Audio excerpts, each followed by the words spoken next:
What up mga solid subscribers, no? So ngayon napapanoorin po natin itong video po ito ni Miss O, no? So this video is entitled Big Coincidence in SB19 Dam Billboard World Records, no? So ano po kaya ito, no? So ulitin ko guys, kay Miss O po itong video na papanoorin natin, no? All credits po sa kanya itong video na papanoorin natin, no? So subscribe kayo kay Miss O, isa yan sa mga talagang pinapanood ko na channel pag halimbawa pong gusto kong makakuha ng update or gusto kong makibalita sa kung ano na pong ganap ngayon sa ating mahalima, no? So sobrang solid yan ni Miss O, no? Subscribe kayo dyan, napaka-solid yan. So okay guys, ayoko nang patagalin pa to, so without further ado, let's all watch this.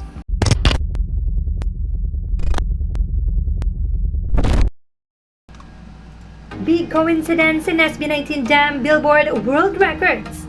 Ano kaya itong big coincidence na to?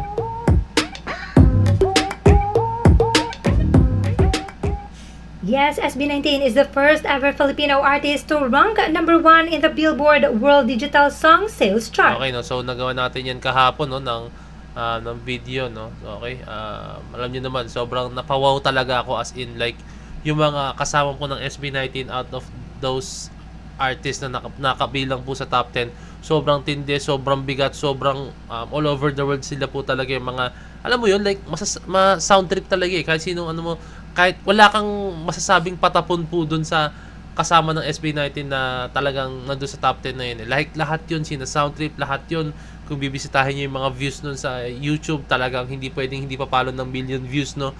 And then kilalang artist, no? Talaga yung mga nandun po, mga halos kasama po ng SB19 po sa top 10 na yun. And syempre, pinakita lang ng SB19 na karapat dapat din po sila na mapasama doon, and karapat dapat lang din po na sila po yung mapabilang din po no, na worth it po na sila po talaga yung maging number 1, no? So okay, tuloy lang to. And do you know who got the second spot? Well, it's SB19 still with Gento at number 8 in 2023. Oh, okay. Every OPM songs that charted on Billboard World Digital Song Sales Chart ranked by peak position. Now here's a big coincidence that will amaze you. Dam is at number 1, Gento is at number 8. Put them together and you will get 18. Oh! Ang galing nga! Ang galing naman nun. Ewan ko kung ano, pero ang galing. 18, wow. Ang galing ha? Now on their debut date, Dam is on March 15 and Gento June 3. Add the 15 of Dam and 3 of Gento and you will get 18. Now, Wow, grabe naman mag-ano to, mga to. Hindi na nasabi guys, pero I think baka naka-destin po talaga, no, or nakatadhana na talaga mangyari. No? Pero alam, galing no? Ang galing, no? Talagang alam mo yun, yung super duper mega ultra coincidence po talaga yung mga ganitong klase nangyayari, no? Solid lang, no? Galing. we all know with SB19, lahat ng ginagawa nila, they always consider 18 at may dedication pa sa fandom. Pero ngayon, sino mag-aakala na ang kanilang mga world record achievements ay tila sumisimbolo pa din sa 18? Nakakatuwa, di ba? Na tila ay itinadhana talaga ito para sa SB19 at 18.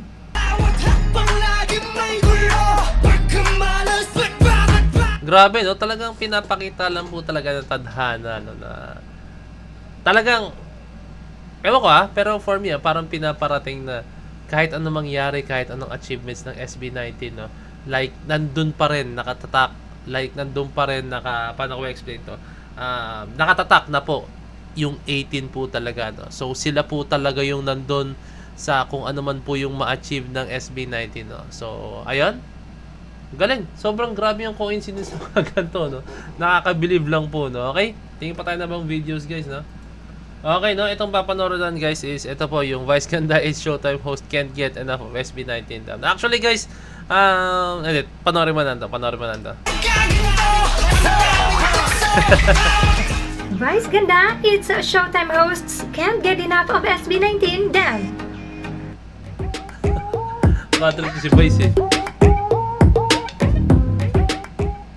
It looks like na LSS malala ang It's Showtime hosts, lalo na si Vice Ganda sa Dam ng SB19.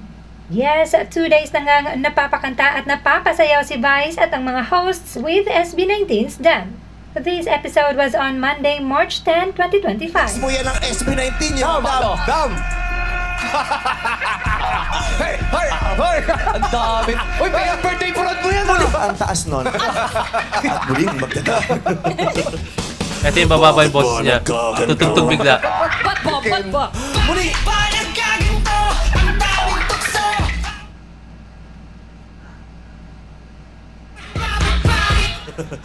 At ito naman ay ngayon, Tuesday, March 11.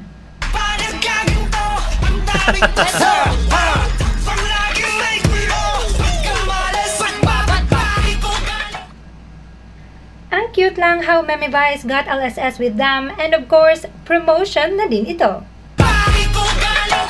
So ayun guys, tama yan, no? Promotion na rin yan, no? At the same time po sa SB19. No? Pero kasi, lagi ako nanonood ng Showtime talaga guys. Madalas ako nanonood ng Showtime, no? Pero itong mga darating baka di na ako makapanood dahil ako po ay magsisimula na ulit sa aking work, no? So wala na akong time ulit, no? Pero nung time nanonood po talaga ako ng Showtime, no? Simula nung sumulpot po yung, sumulpot tuloy bigla, no? Ang pangit naman ng term, no? Simula po nung lumabas po ang SB19 kasi actually hindi ko talaga in-expect na mag-guest sila sa Showtime that time, no. And nagulat talaga ako as in nag-guest sila sa Showtime, no. And then yung SB19, tapos nakita ko pa yung balita na talagang si Stel pa po talaga yung yung ng PMK Vice, napaka-humble lang po talaga ni Stel ng SB19 mismo, no? At the same time, ulitin ko sa inyo, sinabi ko to sa isang video ko, no, hindi na po sakop ng trabaho ni Stel yung ganong klaseng trabaho na sila yung mag-PPM na mag-guest sila dito, no? Pero dahil ang SB19 is hands-on, alam nila,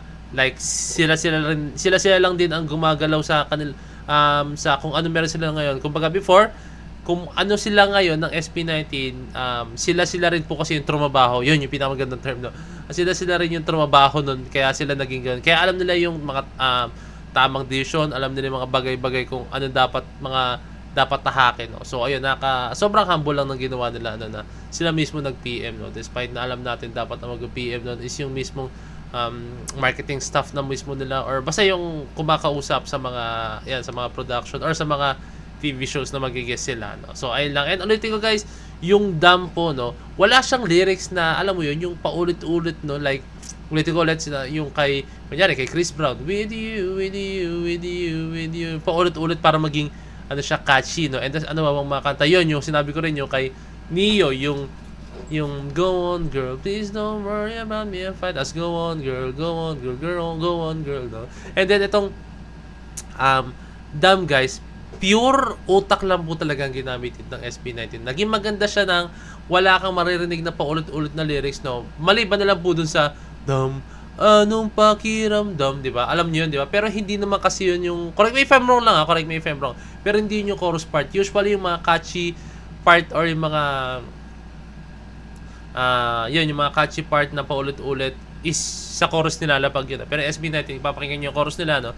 Talagang pure na lyrics lang po talaga siya na kung ano yung gusto nila iparating na meaning, yung meaning na kanta, no? So, ang nagpaano lang dito talaga guys is yung napakaganda po ng arrangement ng music and ng lyrics guys, no? So ayun, napaka-genius no, and nakakatuwa lang na na-appreciate po ng ibang artist, ng ibang mga artista, ng ibang mga personality. Kaya lang personality yung SB19 despite na hindi sila gumamit ng mga kanta na sobrang catchy na mga lyrics, no? So dito makikita yung utak, dito makikita yung kung paano nila binibigay talaga yung yung pinaka blueprint nila, yung actually hindi binibigay yung pinaka blueprint nila, no, pero binibigay nila yung pinaka essence nila as a professional performer po talaga, no, di ba? Like hindi kami parang sinabi nila, hindi kami babase diyan, gagawa kami ng sarili namin, no, like gagamitan namin ng malupitang mga